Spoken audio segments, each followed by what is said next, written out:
Good morning and welcome to today's webinar, IIJA 101, Navigating the Infrastructure Law and Transportation Funding Opportunities, presented by the Atlanta Regional Commission. We are delighted to have you join us today for the first in a series of webinars focused on the funding and opportunities in the IIJA. I'd like to start by covering just a few housekeeping items before we get started. So here we have a screenshot of the GoToWebinar control panel for attendees. You should see something like this on your own screen, likely in the upper right-hand corner. All attendees have joined in listen-only mode, so you will be on mute during today's webinar. However, throughout the webinar, you will have the opportunity to submit questions or comments using the questions pane of the control panel. It should be one of those gray long boxes. You should be able to hit the little arrow and it will pop out. You may submit questions at any time during the presentation, and we will collect these and respond to them as a part of our Q&A session at the end of the webinar. We may not be able to address every question due to time constraints, but we will do our best to answer as many as possible. You will also be able to see chat messages from us in that window on the GoToWebinar control window. It says chat. If you do click away from the meeting and have any trouble locating it, look for a blue or orange flower icon, or look at your browser window to relocate the panel. The orange arrow in the control panel will collapse and expand the control panel if you need to get it out of your line of sight for any reason.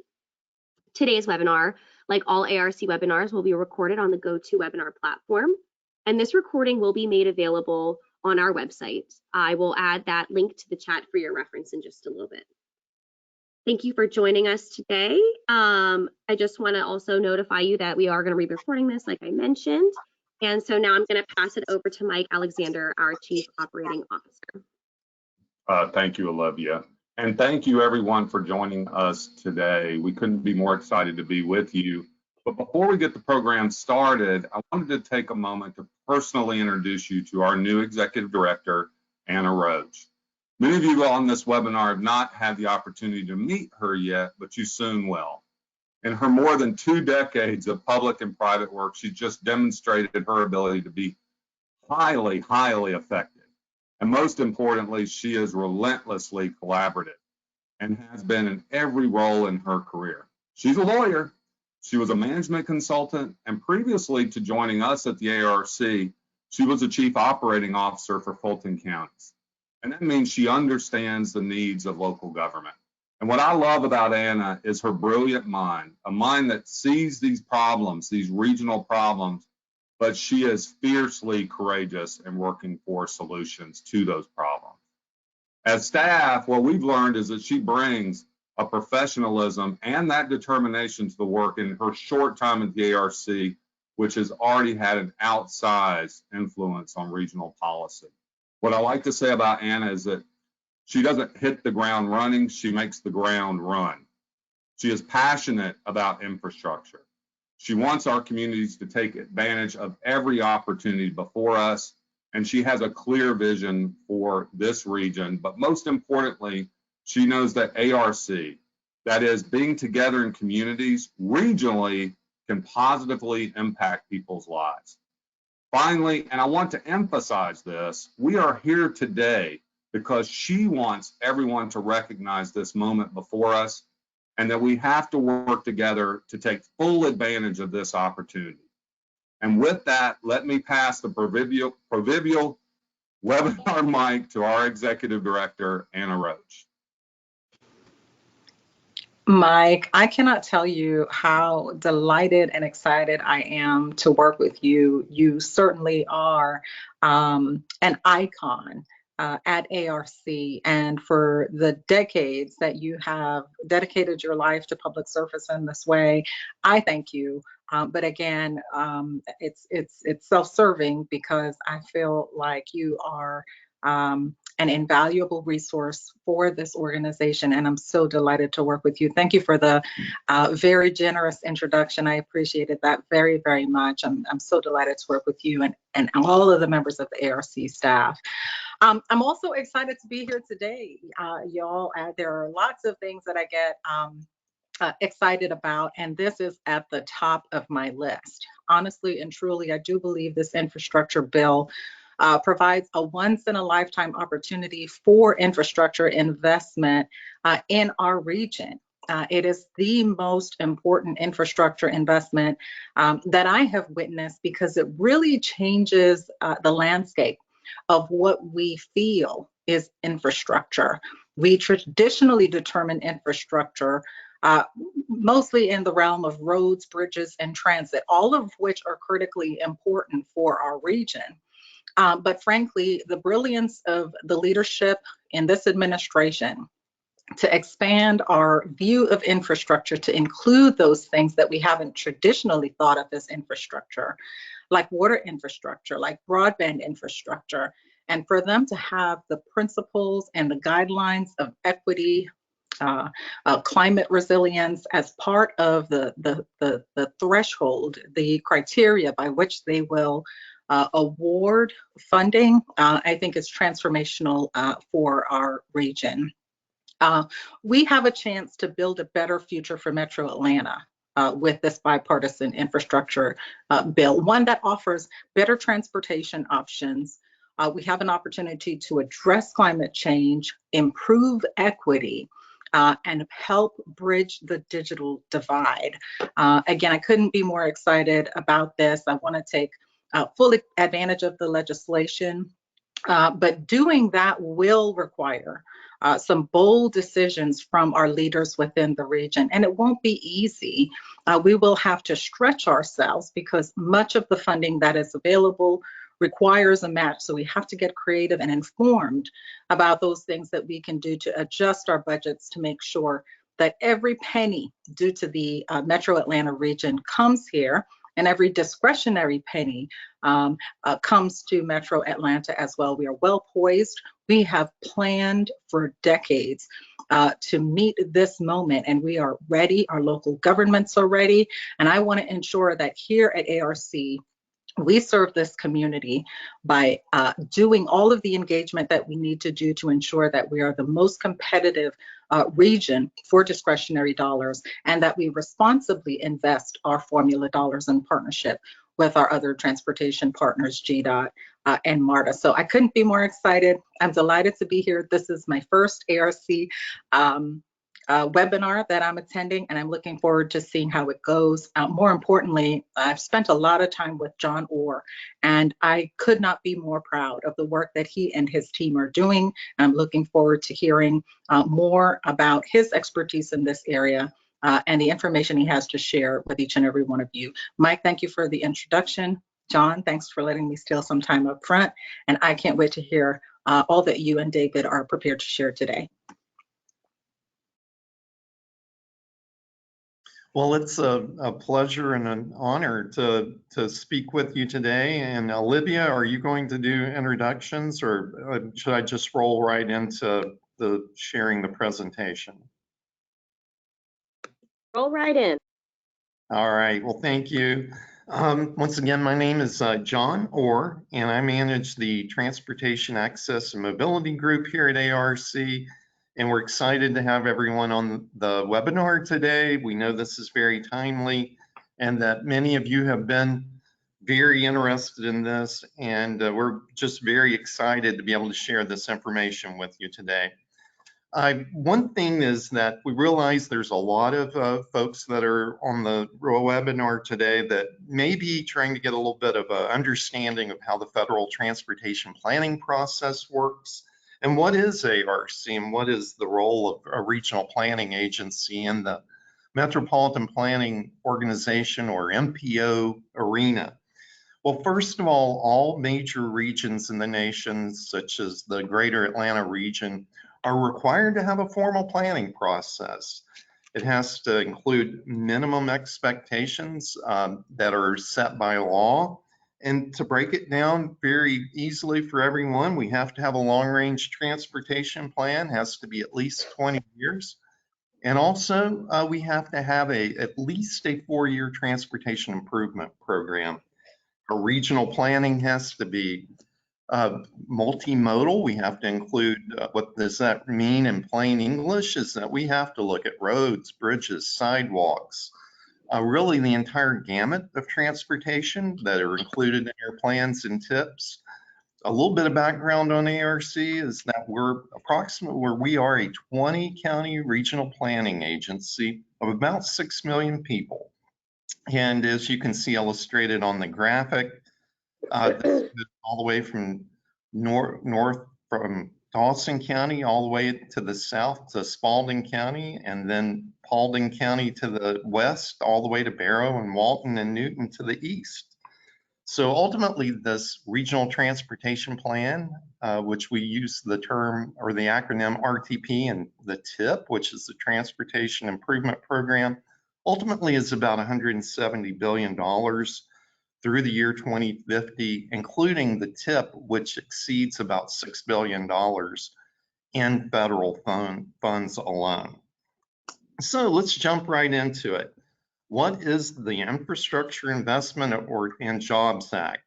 Or you'll hear us use the acronym IIJA. Many of you probably are familiar with another term, which is this bill is also known as, which is the Bipartisan Infrastructure Law. These are one and the same things.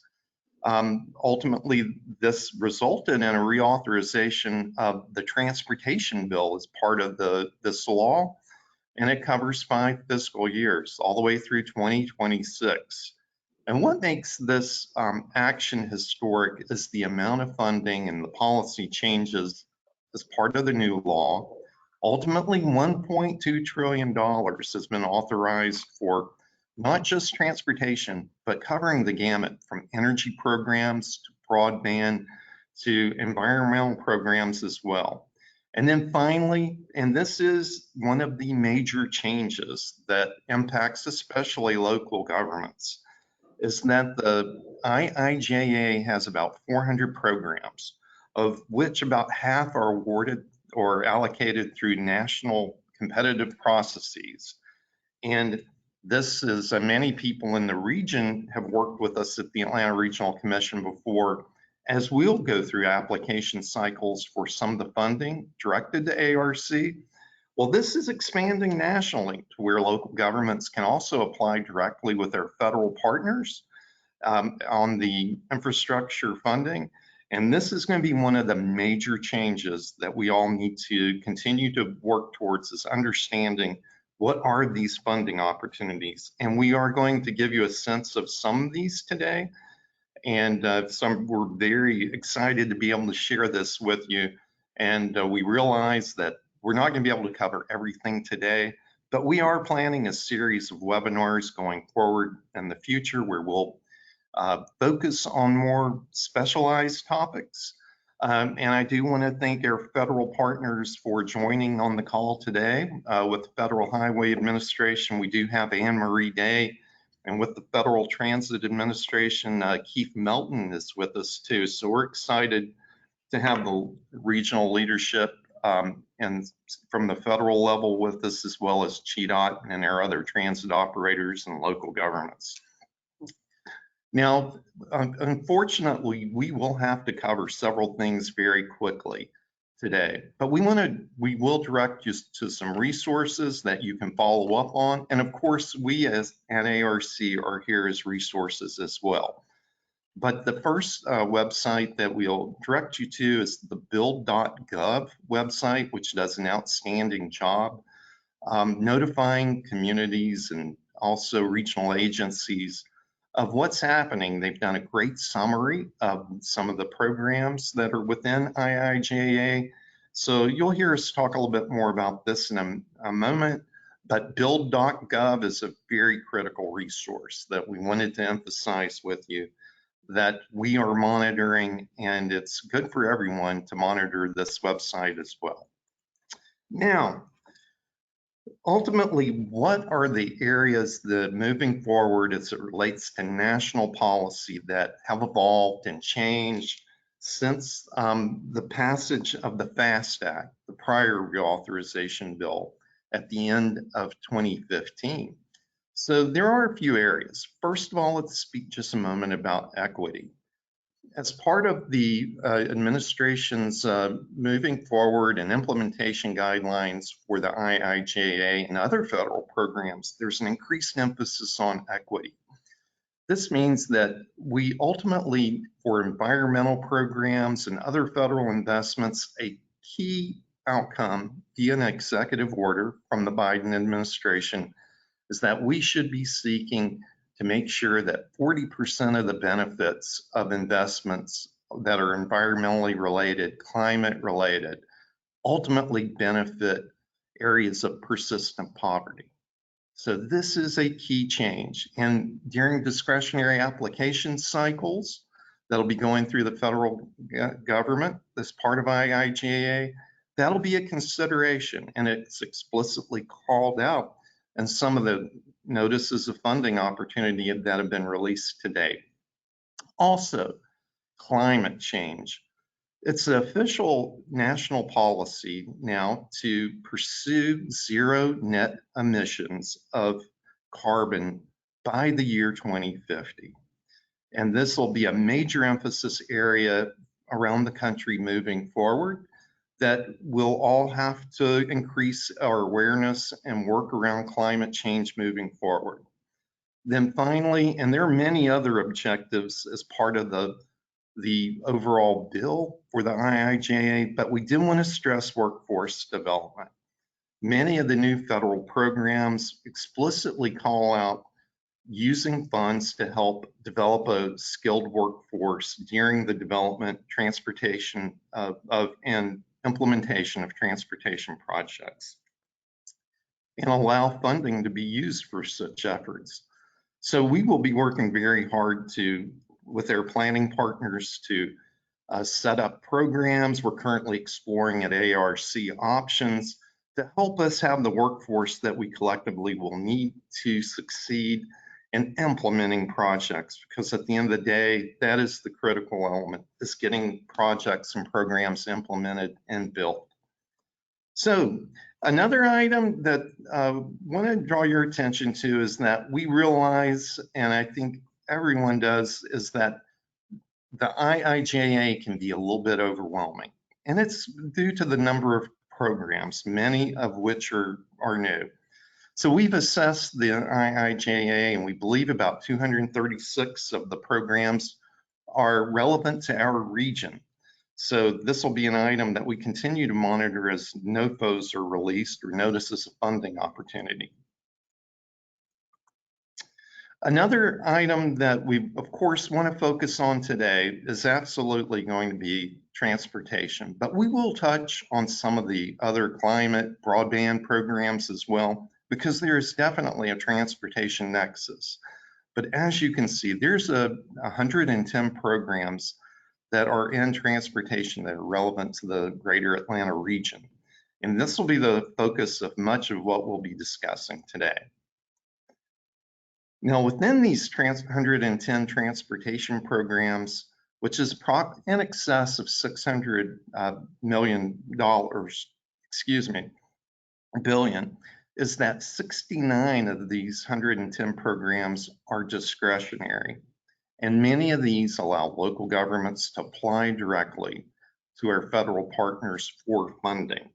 And this is a major change. I cannot emphasize that enough, is the increase in federal discretionary programs associated with the IIJA. With the US DOT, before jumping into some of the discretionary funding programs, we do want to make the distinction between formula funds, which are directed to the states, transit operators, MPOs around the nation, and then there are the competitive discretionary programs. But as you can see within US DOT, the bulk of the funding certainly is directed to the Federal Highway Administration in excess of $300 billion. Of course, within the Atlanta region, we're very interested in Federal Transit Administration funds, which are about $69 billion. Now, if you look at the funding that is coming to Georgia, and this is in FY 2022, is that we were very fortunate within Georgia and the rest of the nation to receive large increases in formula funds. As you can see, about $1.7 billion of federal funds are directed to Georgia, And this is nearly a $300 million increase that's associated with the bill. Previously, the state of Georgia was at about $1.4 billion.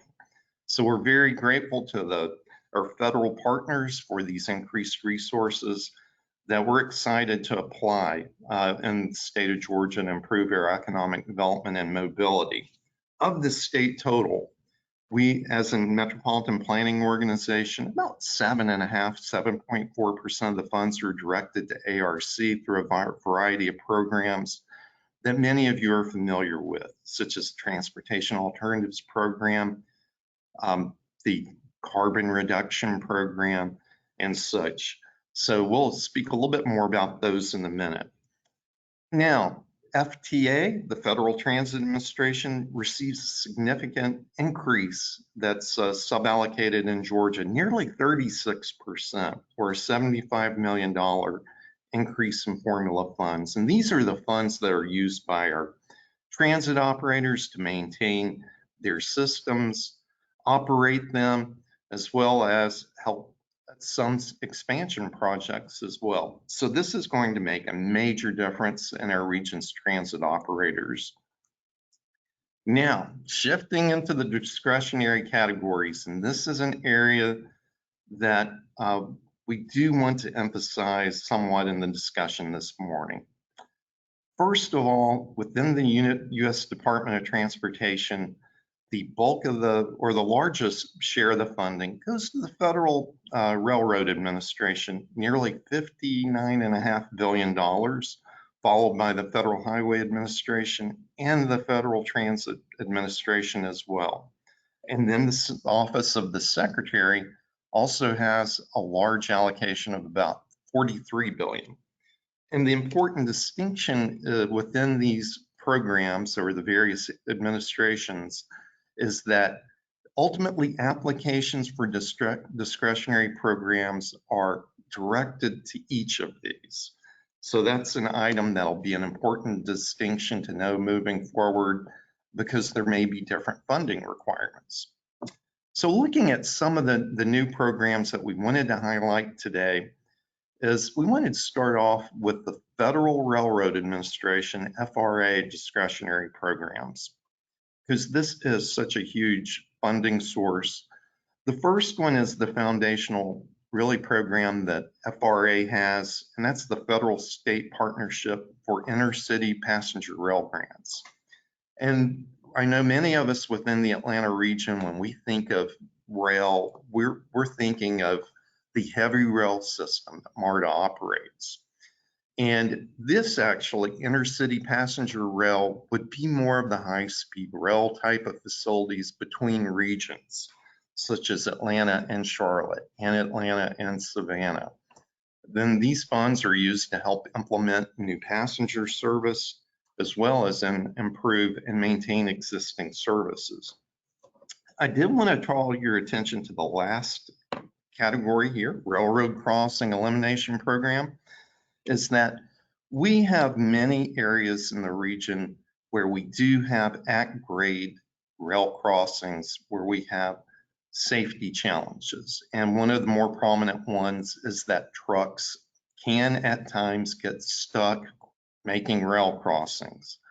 And around the region, we have had to collectively implement grade separation projects, such as what we are doing currently in Douglasville, or have done in Douglasville at State Route 92, where we had to tunnel underneath the rail line there.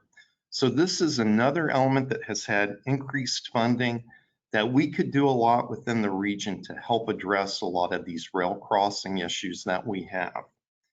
Now, one item, when we look at some of the other programs that we've discussed quite frequently with many of our stakeholders, the Federal Highway Administration has some very interesting and new programs. The first one I want to draw your attention to is the Reconnecting Communities program. This was a major, area where our congressional delegation was looking at this during the development of the IIJA. And what it would do is allow communities around the nation that have been adversely impacted by past transportation projects, whether it's an interstate construction or other types of roads that have split communities and limited access. And this over time has had an adverse impact on our communities. This funding source would provide resources to better connect these barriers and even in certain cases, move roads or build overpasses and bridges and such. As you can see in the graphic there, many areas in the Atlanta region are looking at this program. This is a view towards downtown Atlanta from Midtown, where it would be potential parks and other associated roadway projects that would be looking at reconnecting the area from Georgia Tech to Midtown Atlanta. We have others in Buckhead as well as downtown Atlanta. So this is a very important program we hope everyone's aware of. And any questions, and it should be noted that people have about the programs, we'll do our best at ARC to get with their state and federal partners and try to answer those about any of the details with these. I want to draw your attention to charging and fueling infrastructure grants, about $2.5 billion. And these figures that I'm sharing with you would be through the year 2026. And the key item to take away from this is that ultimately, probably the big trend that we'll see within our region through the rest of this decade is going to be the electrification of the transportation sector. As many of you are aware, there are many manufacturers by 2030 and 2035, automobile manufacturers that are going to cease building gasoline fueled cars. It is coming very, very quickly. And so these resources allow local governments, others to seek discretionary funding to install charging stations in their regions and states.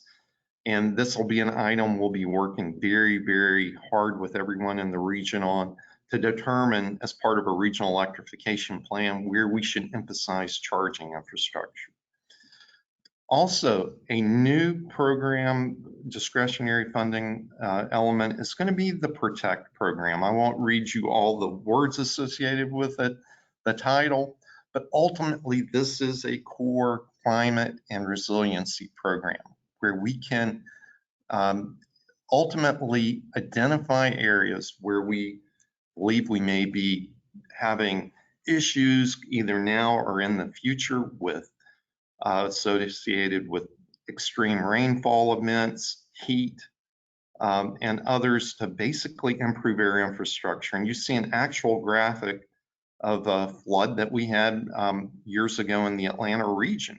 So ultimately, we're looking forward to seeing how we can take advantage of this program as well. And local governments are eligible to ultimately implement these projects and apply directly. Now, looking at FTA, which this is one of the items that will help our region significantly, are these discretionary programs. The first one is the core program, which is capital investment grants, or the CIG program, as many of you know it. Significant increases in both new starts, small starts funding that will do a lot to help provide the resources to expand transit within the region, really the entire nation. And then I did want to draw your attention as well to the last item, of course, which is going to be bus and bus facilities competitive grants. These do a lot to help us, of course, implement quality bus services in the nation. And many of us are looking at this program to help fund expansions as well. Now, with the Office of the Secretary, several programs that we wanted to note for you is the first one is Safe Streets and Roads for All, which is going to be a great program because it allows us to address a lot of the critical safety issues that we have along many of our corridors associated with conflicts between traffic, pedestrians, and also other types of issues.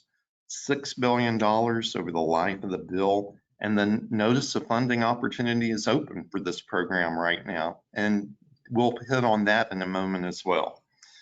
Now, the other item I did want to just draw your attention to is going to be the Healthy Streets program.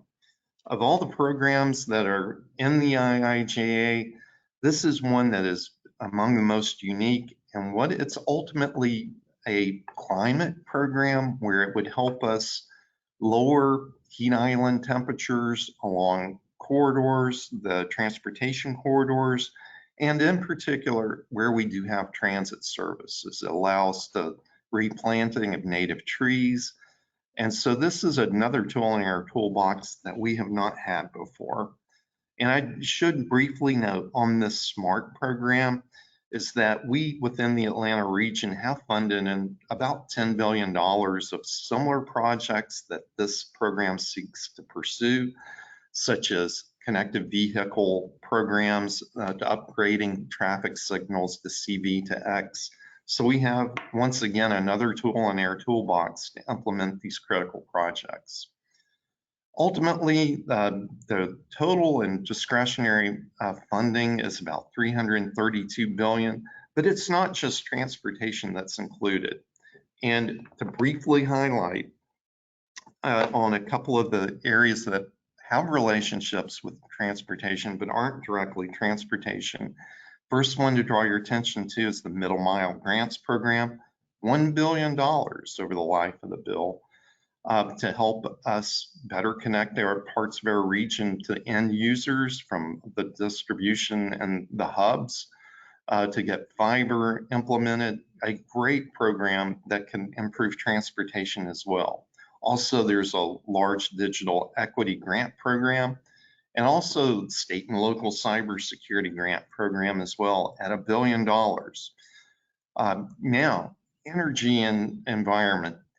I think it's critical for those of us that work within transportation to even pay additional attention to some of these discretionary programs. And the largest, as you can see there, are going to be the regional clean hydrogen hubs at $8 billion.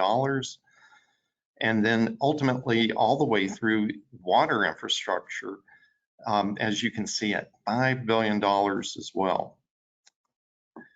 Without getting into too much detail on some of the other discretionary programs, I did want to note how critical it is that we're aware of programs such as the Appalachian Regional Commission program.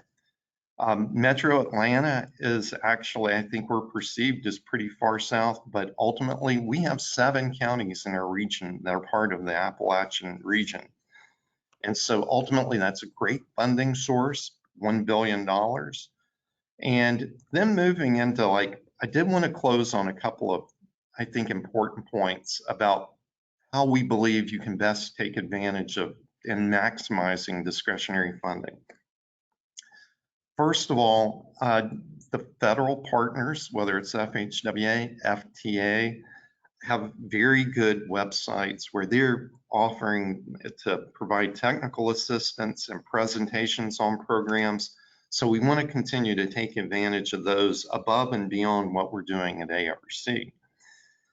But for communities, it's very important to talk now and start to prioritize requests based on really your planning efforts. And we know within the 20 county region, ARC and local governments have worked on both local and regional plans.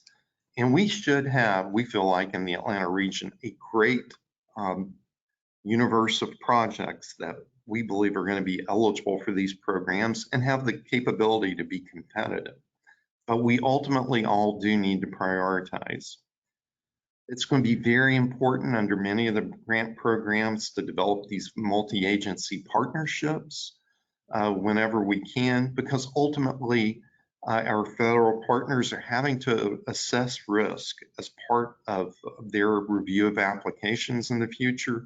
And multi-agency partnerships do demonstrate that projects have firm backing and can really get through a lot of the requirements associated with the grants. Number 4 is maybe the most important item, the 4th bullet here. And we should speak just a moment in closing about identifying match capabilities.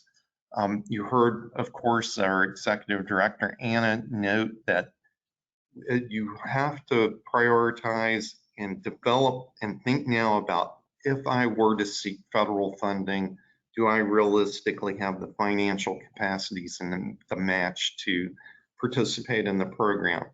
The matches can vary from 50 to 80% federal participation, but there's very few programs that are 100% federal. So having local capacity for funding is very, very critical.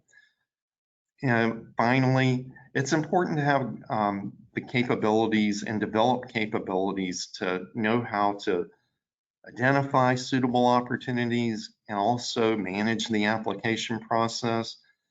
And I think many of our communities do have experienced grant writers, but if you don't, I think it's important to help think through like how you might be able to supplement your resources to respond to grant opportunities. Us at ARC, we're here as a resource to help and provide information. And as you start to think through these opportunities, please speak with us and we'll help guide you as far as we can. David Haynes is going to now take over, and David's going to give you an overview of an area where we're trying to focus some of our assistance, and that's going to be an interactive tool and database.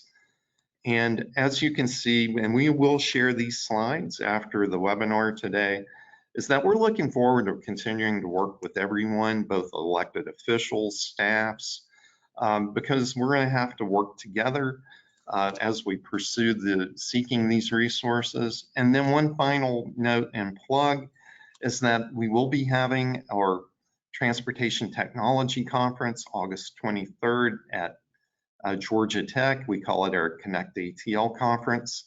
And so we look forward to continue to speak about IIJA there as well. So David, why don't I turn it over to you? And thank you very much. Okay, thank you, John. Yeah, Olivia, you can transfer the screen to me. So everybody should now be seeing my web browser. Can I get confirmation on that, John? Are you seeing this? Yes. Okay, very good. Technology is actually working today.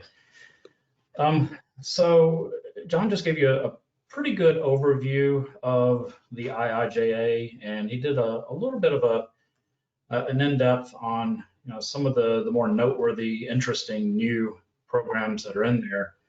But quite honestly, $1.2 trillion, over 400 programs, we've really only begun to scratch the surface. And as he said, it can be overwhelming. We know that. So I want to walk you through our website, and hopefully this will give you the chance, after the webinar is done today, you can go in here and sort of look at the information that we've pulled together and organized and do it at your leisure and kind of understand it a little bit better. But before I give you the tour of what you're looking at, let me take a step back and just remind you of some of the points that Anna made at the very beginning about what our thought process was when it comes to what sort of role ARC needs to be playing with respect to the IIJA. John talked about our role as the MPO from a transportation perspective, and we definitely have a very direct, well-defined role there. But ARC is a large multidisciplinary agency, and we do have responsibilities that go beyond transportation. Some of those are directly related to elements of the IIJA, some of them more indirectly, and some of those, quite honestly, would be areas where we don't have a lot of current expertise, but we know that we need to familiarize ourselves with all elements of the bill and really expand our capabilities so that we can provide excellent customer service to the region. Because Anna has made it clear that she wants ARC to be more than just a resource for the transportation components of the bill. She wants us to be your go-to source for everything about the IIJA. So what you're looking at here on the screen, we knew that we had a big job on our hands to try to boil everything down and package it in a way that makes sense, that's clear, that's concise, that's consistent. So you got a little bit of a taste of that in John's presentation when he talked about these 4 different funding buckets: transportation, climate, energy, environment, broadband security, and then other additional opportunities. Now, these categories are not, they don't have really well-defined limits around them. There is definitely some overlap, particularly between transportation and climate with respect to clean energy, electric vehicles, things like that. But for the most part, we thought that this was a good organizational scheme to try to make things simple. So what you can do under each of these 4 sort of categorization buckets is click on those, and it'll bring up a secondary page, and it'll provide you some high-level overview information, some factoids, some highlights, very similar to the type of information that John just presented a few minutes ago. Same thing for climate. We're still sort of building out the information that you would access under each of those sub pages. And if you scroll further down the screen, we have some opportunities for upcoming webinars, learning opportunities. Obviously this webinar is the one that you're in right now, IIJA 101. John mentioned the Connect ATL conference that's coming up in August. And then further down the screen, we have a couple of news feeds where we're doing everything that we can to post relevant and timely information on the IIJA, particularly as these discretionary funding opportunities, those NOFOs, are announced. Make sure that we're including those as quickly as we possibly can. And I want to draw your attention right here to this very first one. This is the Bridge Investment Program, which John did not highlight in his presentation, but it is a program that's new. It was just announced this morning, so you can see the post date was this morning. So this information is very dynamic. It will change on a regular basis. So we're trying to keep this as up to date as we possibly can. So this was literally a change we made about an hour before the webinar this morning. So you may be thinking, well, this is all nice. It's great. But so far, this really isn't particularly unique in terms of what some other sources that you may have access to through your professional organizations. Maybe you subscribe to newsletters from various think tanks, advocacy groups, other entities, where they've sort of done something similar to this, where they do their own summaries, they set up websites, they have some information to kind of focus on whatever that particular area of interest is for that organization. What we wanted to do was see if we could go above and beyond some of these other resources. And they're good resources, no doubt about that. Not criticizing anybody else, but how can we tailor the information in a way that's more personalized and directly relevant to the Atlanta region, and to help people cut through the clutter and really find very quickly and succinctly what's of interest to them. And we also wanted to make sure that we're being holistic, because a lot of what you will see out there focuses on one particular aspect of the IIJA, such as transportation, such as climate or energy or broadband. But it's very difficult to find a source that talks about all aspects of the bill. So that's where we came up with this resource database, and I'll open up that in just a minute and walk you through that. But before I do, one thing that we noted early on when we were trying to figure out how we want to summarize the information, particularly in the area of transportation, was that all of the other sources that we were seeing out there, the summaries that were coming out after the bill was signed into law in November, they all had different numbers. For example, in the area of transportation, how much money does the IIJA give to transportation? You go to one website, it would say 450 billion. You go to another one, it would say 550. You saw in our presentation today, 633. So it was all extremely confusing. So we were like, what's going on here? Why is everybody coming up with different numbers for something that should be fairly easy to figure out? So one of the first things that we did was we downloaded an Excel spreadsheet version of the IIJA that's on the build.gov website that John referenced. And it's a great tool. It really helped us kind of understand how people could look at the same data and come up with different numbers. And I'm not going to bore you with the details of what we learned from that exercise. It definitely does get pretty wonky, but what we figured out was everybody was correct. It all depends on how you slice and dice the data. Again, sticking specifically to transportation, what actually counts as transportation funding? Do you count just the money that's going directly to the Department of Transportation? Or do you add in some of the, for example, EPA's clean energy programs related to electric vehicles and charging stations? Does that count as transportation? You know, you could argue yes or no, depending on your perspective in that regard. There's one way that you can come up with a different total for transportation right there. Then there's the perspective of how the funding is defined in the bill. Some programs are funded in two different ways. Sometimes the funding is advanced appropriated, and I'll use the term loosely, that's real money. And other funding is authorized by the bill, meaning that it is the intent of this Congress to provide additional funds in the future, but no firm commitment has yet been made. And those additional commitments up to that additional authorization level would be subject to actions of future Congresses through the annual appropriations process. So do you count the currently appropriated money, or do you count that potential future appropriated money, which is right now just authorized? Which number do you count in your total? So that's a second way that the numbers can be different. So again, you know, nothing wrong with how you may choose to slice and dice the numbers. It all depends on, you know, how you view the information.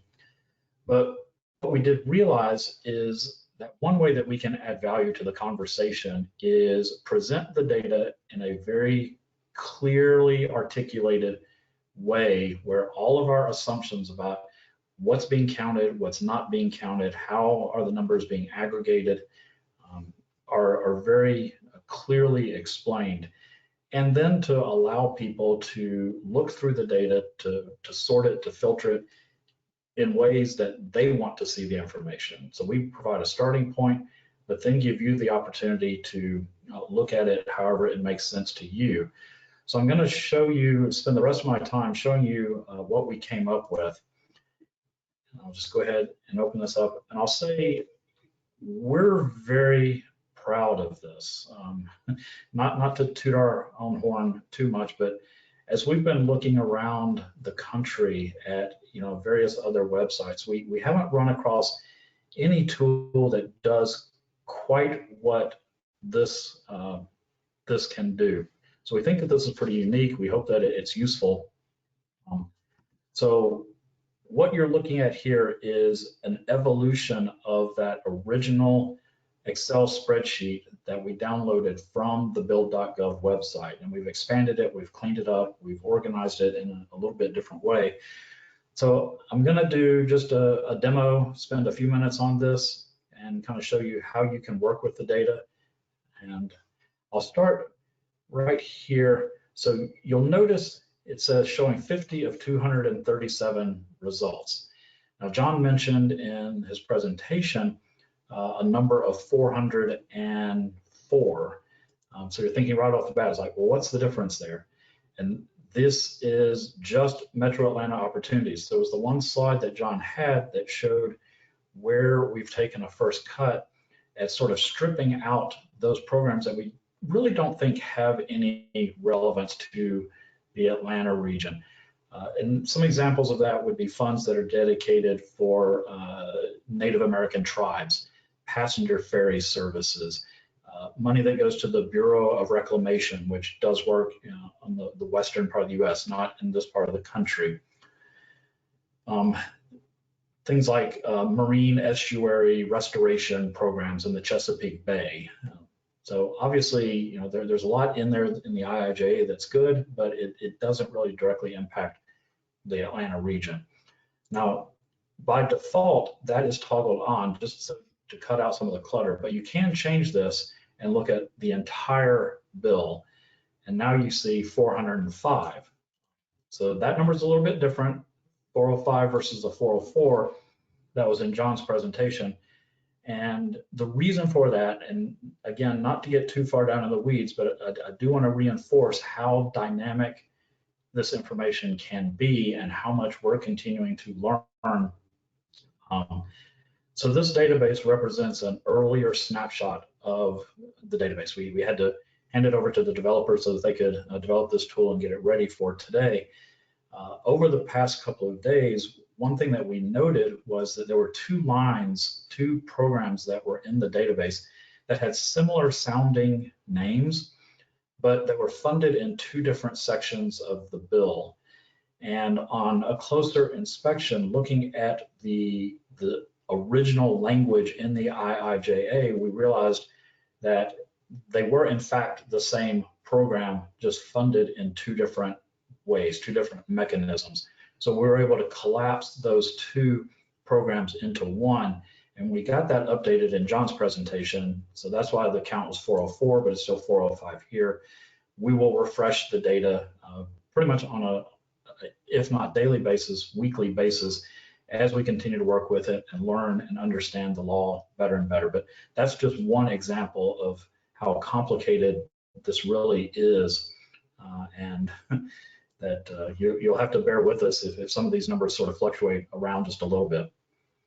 Okay, so let's go back and just look at the Metro Atlanta opportunities. So get it back down to the 237. That's still a lot to sort through. So how can you drill down on this? And one way that we've set this up is to be able to filter based on those four main buckets. So right now, by default, you're looking at all four of those. If you're specifically interested in transportation, you can select that, and now you see transportation shows up here as a filtering option. Now we're down to 111. Then if you want to filter further, you can look at competitive, directed, and formula funds. So John talked about the differences between these two. Directed and formula are the ones that come to a specific agency for a specific purpose. They're not being made available to local governments or other entities through a nationwide application process. Those would be the competitive programs. Let's say you're interested just in competitive transportation programs. Now you see those two filters. Now we're down to 70. And let's say, for example, you are a municipal government. So you want to only look at those funding sources that are available to cities. So you can select that. And now we're down to 43. So we went from 404 to 237 to 43. Now we're starting to get down to something that is actually manageable for you to sort of look through and understand. And I'll show you what data is actually in here in just a second, but I'll do that by showing you this last feature. So if there's a particular program that you're interested in, I'll just bring up the Safe Streets for All program that John referenced, because that funding opportunity notice is currently available. So it found that program. And what I'll do is kind of walk you through each of these fields down here, the information that is being presented.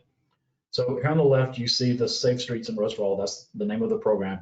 And most of these will have a link associated with that. I'll just real quickly click on that. So this will take you to a website that has general information about the program. And you can see here that it does say the 2022 NOFO is open, and it has a link where you can get to that application page. But it talks about the eligible activities, who's eligible to apply, some of the considerations about what makes a good project, things like that. So it's a general information link. And what we wanted to do was to always point you towards official US government sites. If you went into Google and typed in safe streets and roads for all, you would get hundreds and hundreds and hundreds of hits. But a lot of those may be just opinion pieces or summary articles where somebody is writing about the program, but it's not a definitive source for the latest information. So to the extent that we can identify an official government site, that's what this will point you to. Moving over to the right, the description, a short and sweet sort of synopsis of what that program is about. And in many cases, there's an information icon that you can hover over that will bring up usually more information about what types of projects specifically are eligible. So this is a way just to sort of break a lot of lengthy text into two parts so that the table was as succinct as possible. So category transportation, subcategory safety. And I should probably mention up here, each of these categories do have various subcategories. So if you are only interested, for example, in safety projects, you could select that and it would filter those accordingly. So you do see the category and subcategory here, the agency and which bureau within the agency is responsible. And then the funding information. So here's that $6 billion number that was in John's presentation. And in many cases, there's some additional information there that helps put that number into some context. And this is a good example of those two different funding mechanisms. So $5 billion has actually been advance appropriated. That's, for lack of a better term, what we would call real money. But the law does authorize up to an additional $1 billion of funding to be identified from a source yet to be determined by a future Congress, whether or not they want to commit up to that total $6 billion. But $5 billion is guaranteed, potentially up to $6 billion. So for our purposes, in providing the numbers in a consistent manner,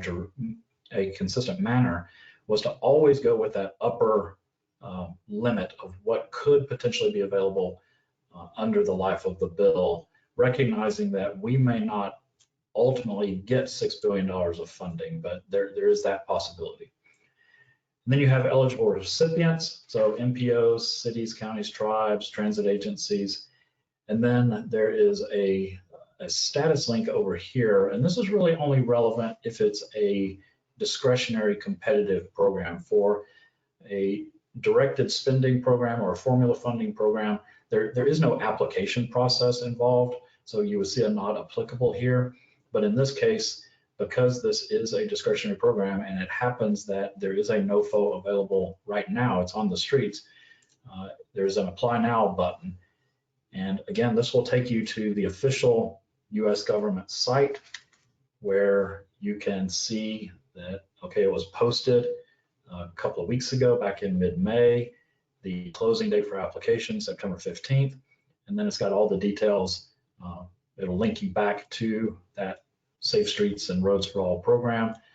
You can download the NOFO, you can apply through grants.gov. So it will take you directly to where you need to be in order to access those funds. So let me real quickly type in another search. I'll bring up that bridge investment program that I referenced earlier. That's in our news feed. But you see here, and again, this was because we had to do a snapshot of the data earlier this week in order to get this tool ready to unveil today. So you see that it's pending at the moment. That is no longer correct. So the information in the database is already out of date. And we realize that there is a real danger there that if we're not committed to dedicating the resources, the staff time to combing through the federal websites, getting on their newsletter distribution lists, that this information will become outdated very quickly. And all it takes is for somebody to have heard something about, there's funding for bridges that are out there. And for them to say, well, let me go check ARC's website and learn more information about whatever this is. And they bring this up and they see, well, it's pending, but they've heard, well, the application is actually available. This website's out of date. It's useless. I'm never going to come back here again. So there is a real burden on our shoulders to make sure that we're keeping this information as up to date as possible. So this is already on my punch list to get this updated and have this corrected, if not today, hopefully by Monday. And we'll be doing this on a regular basis. But I did just want to caution you that it is possible there may be, a lag of a day or two when you're looking for this information.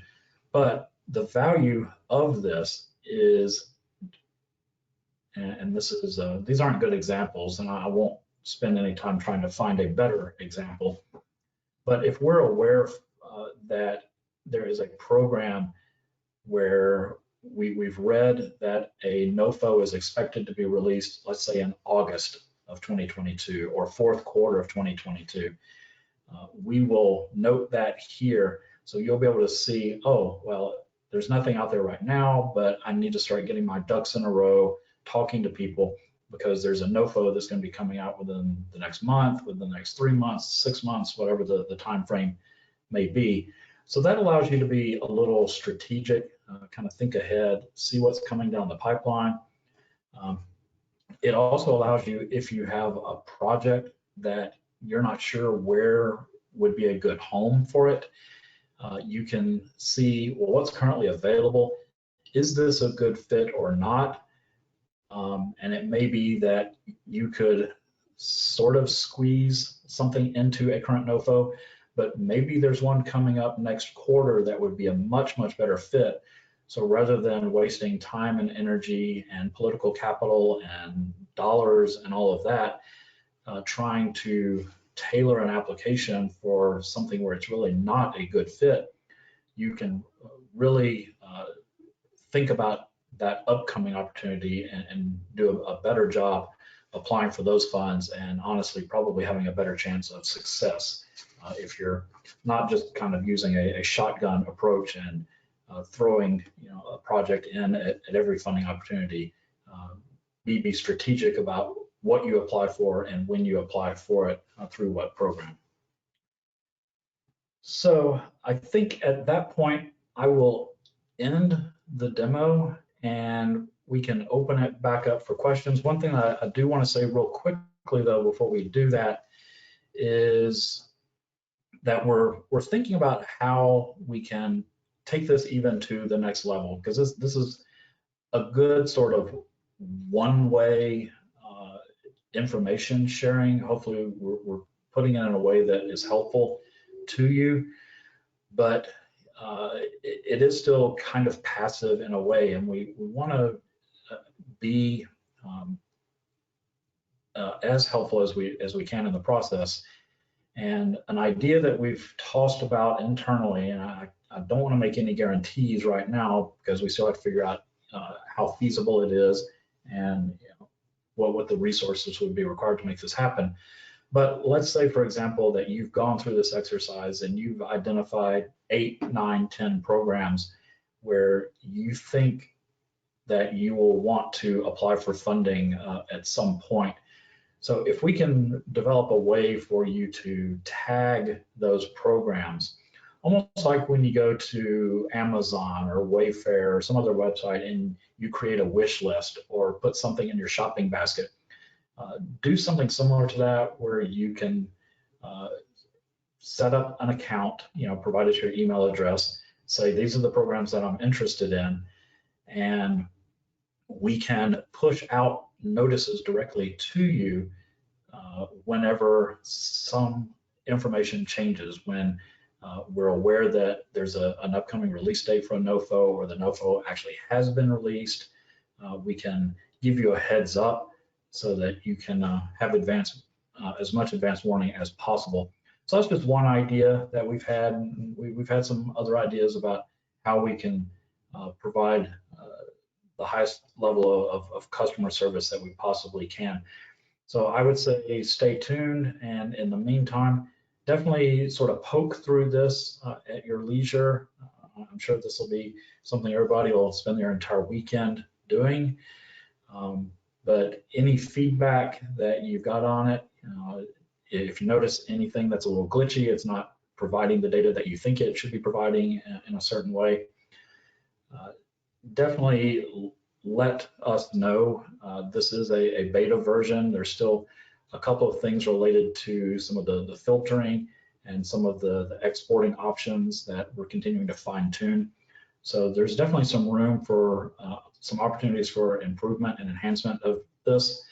So definitely give us your feedback, and I will stop there. And I guess Olivia, turn it back to you, and we can take any questions that may have come up.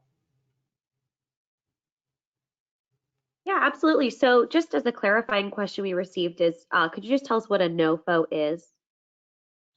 Yeah, sorry. I fall into transportation acronym world. It's a notice of funding opportunity, NOFO. And that's when the announcement is made that, for example, Federal Highway Administration is making $1 billion of FY22 funding available. We're now accepting applications. Here's your deadline. All that is included in what's called a NOFO. And you may hear other terms used depending on what agency is issuing these. I think I ran across, and I don't even recall which one it was the other day, where they call it like a funding opportunity announcement, an FOA, but that essentially the same thing. But that's what a NOFO is. I apologize for not explaining that. Great. And while you have the tool up, could you tell us, let me pull it back up. Sorry, I lost it now. Can you show the Clean School Bus program with this tool? Is that something that's on there? That was one question. Yeah, so this is the program under the EPA, and this is a good example of how you calculate the IIJA investment in transportation. This is not a DOT program, this is EPA money, but it goes to purchase of clean school buses. So you could definitely say, well, that's transportation. Why would you not include that in your totals? So here's that result. Click there, you go to the EPA's website, talks about the benefits, what kind of technical assistance EPA can provide in accessing the funds. And then here is the link to the NOFO page, or whatever EPA might happen to call it. So here's the application form with all the relevant dates. Great. Another question that we received is, what are the 3 most likely sources of new match funds at the local and state levels? Well, I'll tackle that. Yeah, John, and then David, maybe we can tag team this along with anyone else at ARC that would like to weigh in.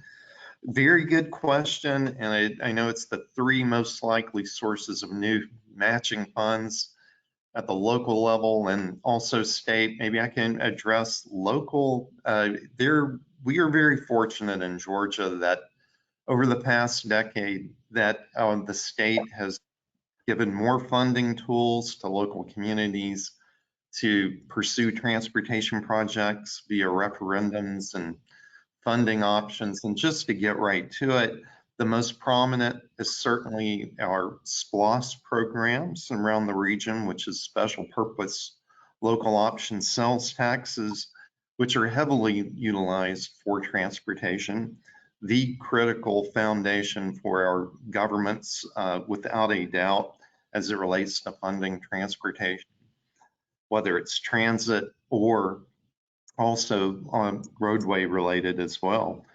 A new tool that we also have in Metro Atlanta is our transportation SPLOST program, which you'll hear the term T-SPLOST, has been invaluable as a source to for communities that previously were not able to increase sales taxes for transportation. that we're now utilizing in Fulton County, Henry County, other communities as well. So a great tool as well. Now, those are the two most prominent. I know the question asked for it, the three most likely new sources, but I think those are the two most likely. I won't really tackle the state funding scenarios because, of course, there are state committees that are underway that are looking at funding associated with freight and logistics. So there's discussions underway there. But David, anything you would add to that? Only that when communities are pulling together their SPLOST and T-SPLOST funding lists, some of them have been proactive in this regard, and they have set aside some amount or some percentage of the revenue collected and sort of tagged it as potential or match against potential future funding opportunities. So for example, if they went after one of these discretionary programs and happened to be awarded funds, they've already got a pot of money set aside where they can put that 20% or whatever the match amount may be against those federal dollars. Now that hasn't happened in every jurisdiction, but I do think as some of the current SPLOSTs expire and new ones are considered, put forward to the voters, you may see that become a more frequent practice.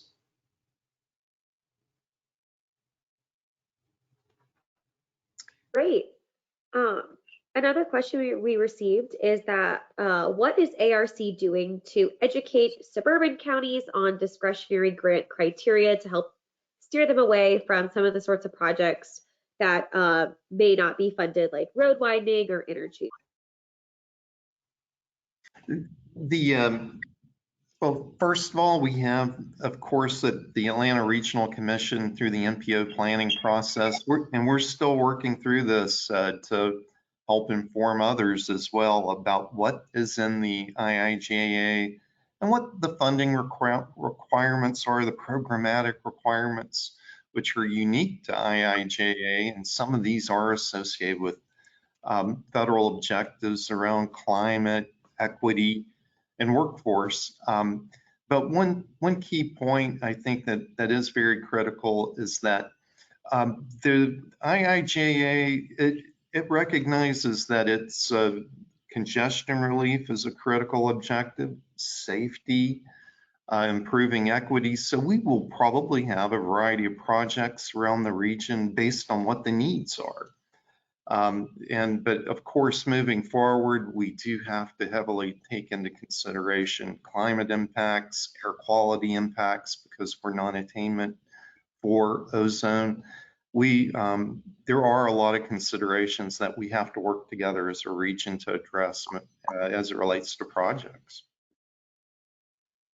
Yeah, and I definitely would not want anybody to be under the assumption that, you know, with the priorities of the current administration that John mentioned, that, you know, we're not going to fund, you know, additional roadway capacity projects.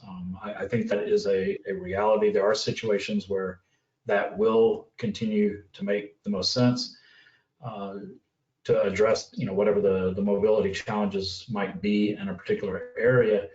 But I do think that moving forward, any of those capacity projects will need to be done in a more sensitive manner, that you are giving thought to equity and how it's impacting low income and minority communities, and that you're designing the streets to be you know, as friendly to other users as possible, to bicycles, to pedestrians, to transit users. And I think it will go beyond just paying lip service and, you know, putting a 4-foot wide sidewalk, you know, next to a 6-lane roadway and calling it done. I don't think that will suffice moving forward. You're going to have to really design that sidewalk well, you know, properly buffered with street trees. You're going to have to provide amenities, safe crossings, elements of that project that maybe haven't been given as much due process previously. Yeah, and building on that equity element, we have a question about, is any of this funding going towards non-emergency transportation programs for low-income Medicaid participants that you know of? Yes, there are elements where some of the transit, what we would refer to as human services transportation, the funding has increased for those. And so it's an item we did not really focus on today. But in a follow-up webinar, we will probably discuss transit or will in more detail.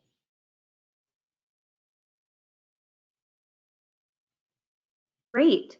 So how much emphasis do you see in these various transportation programs on a project being shovel ready in order to receive funds?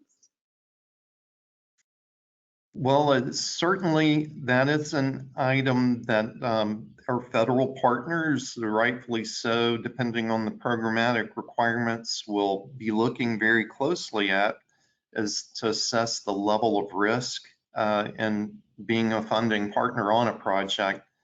And so it is very important if you are seeking funding for a capital project, whether it's a road intersection or another type of project, that you have started to think through, plan for the project, that it's included in a plan that's preferably been adopted by your local government.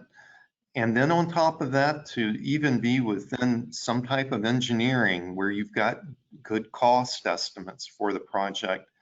And the further along a project is, I think it does reduce risk for our federal partners that it is a viable project, which is absolutely critical. Yeah, and I think shovel ready is a term that maybe carries some baggage with it from the Recovery Act bills after the Great Recession. So I think that term is quietly being retired. And Don, you and I were made aware of a new preferred term that was in one of the executive orders. I can't recall off the top of my head what it is, but it's not so much that literally on day one you can go out with a bulldozer and start turning dirt, but it gets at how have you done the appropriate level of planning and coordination where you can expedite the project once the funding is available.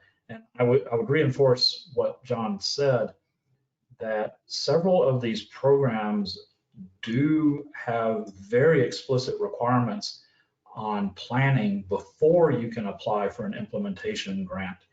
And the Safe Streets and Roads for All program is a great example of that.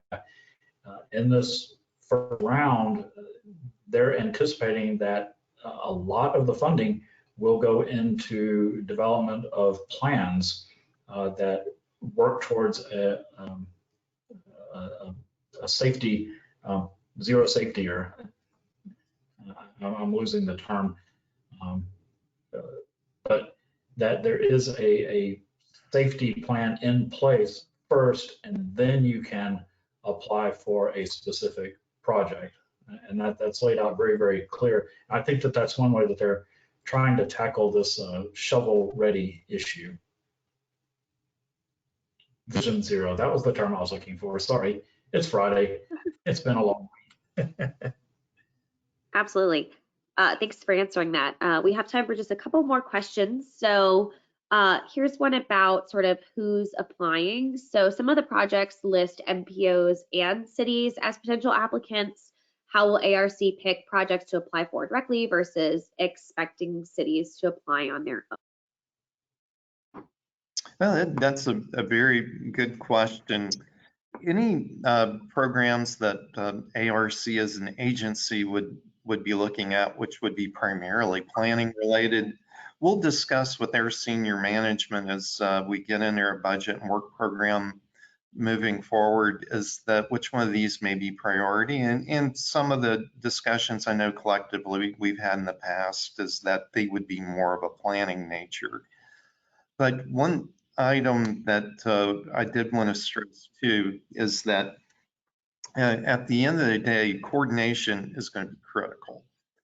And that's one of the areas that ARC wants to help on, is the working coordination among the various levels of government in our region to help discuss projects that may be being submitted, because it's going to require at the local level, regional level, state level, close coordination among all of us to really be competitive for many of these programs.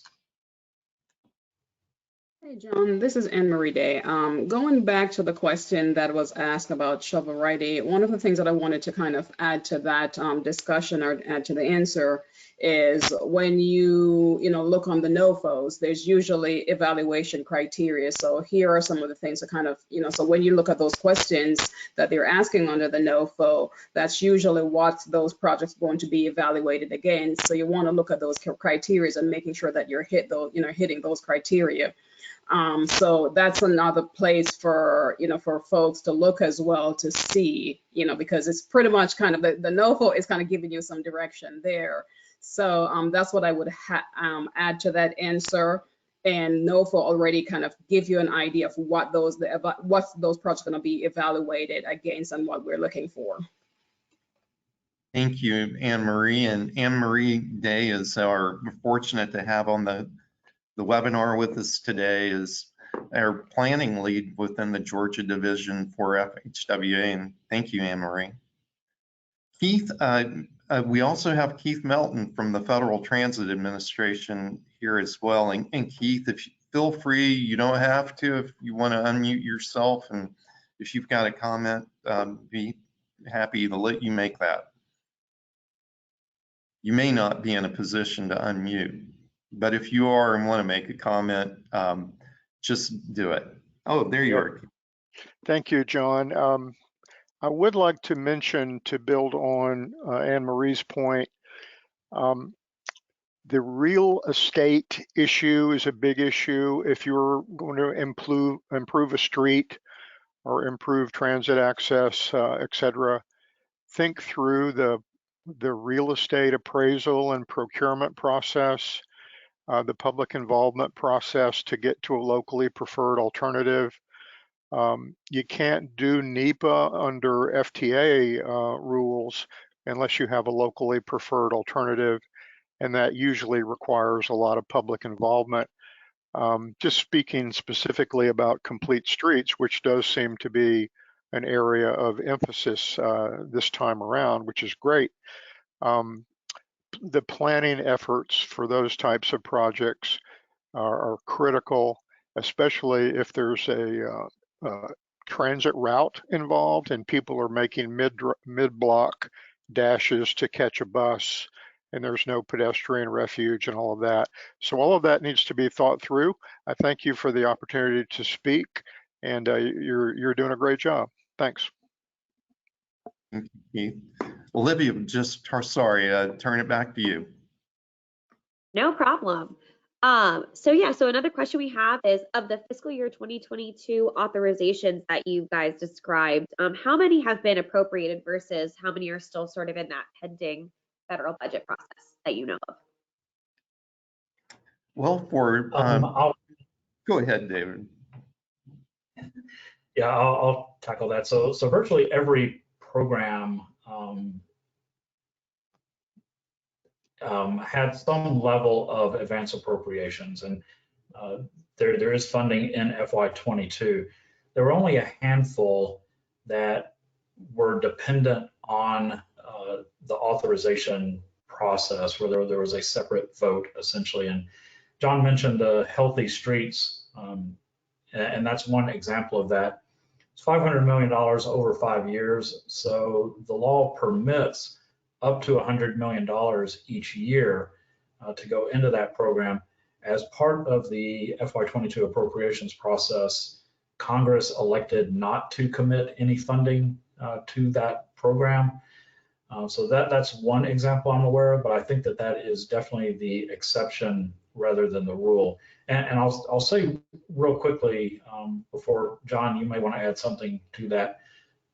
specifically, but all of the questions that we're receiving today and that we're getting from other channels, we are working on an FAQ page. So we'll have a little bit more, I guess, refined would be the way to say it, refined responses to these questions. And we'll make that available on our website, fairly soon, hopefully in the next several days. Thank you, David. Great. So the Safe Streets for All program and others seem to be requiring a new identifier called a unique entity ID. Is ARC helping encourage cities to apply for those? Well, this, I may pause for a minute. Anne-Marie or Keith, could you all help us respond to that specific question? And maybe could you repeat it again, Olivia? I think that gets into, in order to apply through grants.gov, you have to have an account set up in advance and acquire that new ID. I mean, that's really something I think that falls to each individual jurisdiction to make sure that they've got that set up so that as these NOFOs are released, they can immediately go in and start applying. I don't know what resources we can offer in that regard, but that's certainly something that we can talk about internally. But yeah, maybe our federal partners can elaborate a little bit more. Okay, I'll jump in a little bit on that, and that was something that I had in my note. This is Anne-Marie again with Federal Highway. So there are several webinars on different parts of that. For instance, Safe Street for All. There's some upcoming webinars. I forward that email to ARC, and ARC, if anyone is interested in getting that information, then, reach out to John Orr. I forwarded to John Orr this morning. So there's webinars on a lot of these questions, and one of questions around the Safe Streets for All. Some of these can be answered. So it's highly encouraged to take advantage of these webinars. There's a Safe Streets for All website, but I think the link that I sent out this morning, that will kind of take you directly versus kind of something what David had said, when you type in certain things, you get so much information back. So I think a lot of those questions will be answered there, and participating in those webinars where there will be a specific focus on that versus this webinar right now where there's so many different topics are being covered. So I think for anyone that's interested in going after the Safe Streets for All, participating in that webinar would be highly recommended.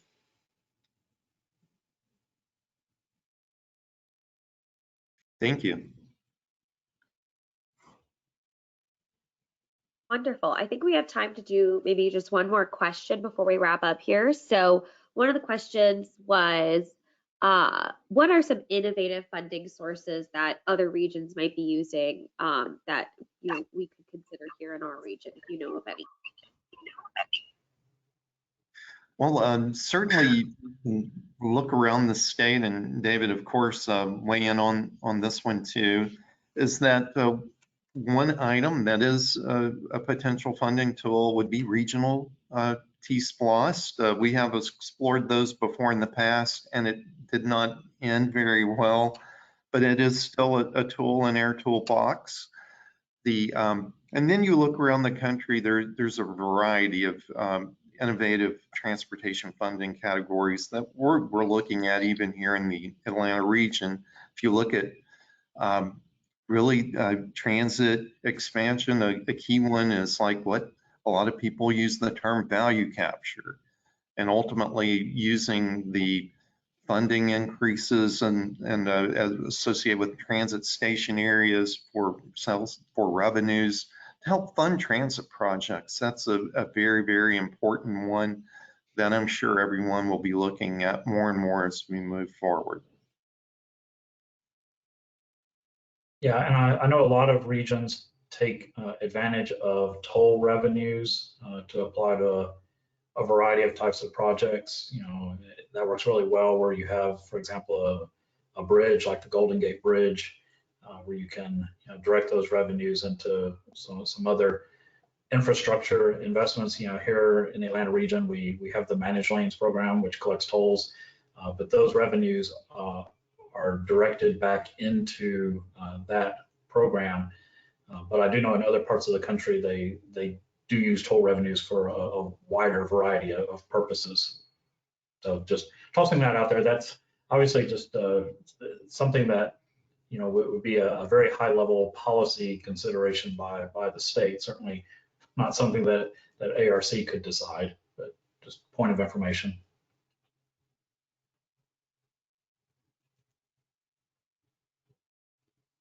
Wonderful. Thank you so much. Well, I think that that's about as much time as we have today to answer some of these questions. Thank you so much, everyone, for joining us for our webinar today. I will put a link in the chat now where you'll be able to find the webinar recording next week. That will be available, next week for everybody who would like to revisit it. And also where you can see any future webinars that we might have that talk about these subjects or get into them a little bit more. Additionally, I'll go ahead and show you now that we also have a upcoming Connect ATL Summit that will be hosted on August the 23rd. And that we'll be able to sort of learn a little bit more about the IIJA and the impacts for our region. I'm going to put the link for that in there as well. You can go ahead and register for the Connect ATL Summit now. So go ahead and do that so we're all able to learn some more about this topic together. And that's at atlantaregional.org/connectatl. Thank you so much, everyone. If anyone has any final remarks, otherwise, I wish everybody a wonderful day. Thank you. Thank you. Have a good weekend. Thanks all. Thanks, everyone. Great job.